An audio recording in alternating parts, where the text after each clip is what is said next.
दाल दुनिया ढूंढण वाले कुत्ते दर दर फिरन हैरानी हू हडी उते होड़ तिन्हांदी लड़दियां उमर विहाणी हू अकुल दी कोता समझ न जानन पीवन लोड़न पानी हू बाजू जिक्र रबी दे बाहू कूड़ी राम कहानी हू।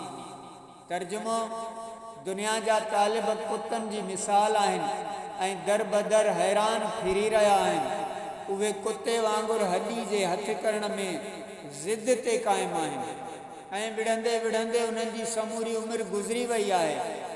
उहे अकुल जा घटि आहिनि ऐं इहो नथा सम्झनि त अल्लाह ताला उन्हनि खे रिज़्क़ अता कयो आहे ऐं उहे खाइनि पीअनि पिया कोई बि पाणी जी तलाश में परेशान आहे। ऐं बाहू रब ताला जे पाक ज़िक्र खां सवाइ समूरी कोशिश कूड़ ऐं अजाई ॻाल्हि आहे। हदीस शरीफ़ में आहे अदुनिया जीफ़ व तालिबहा कलाब दुनिया मुर्दार आहे ऐं उन जो तालिब कुत्तो आहे। हज़रत सुल्तान बाहू पंहिंजे फ़ारसी दीवान में फ़रमाए थो दुनिया सत ऐन जीफ़ा कलाब अंद तालिबा वे कुल वाज़े अस्त अजनबी आख़िर ज़मां भी रंजो मेहनत तो चू रोज़ी दहद खुदा मेहनत चरा कशी पे जीफ़ा चू सगा।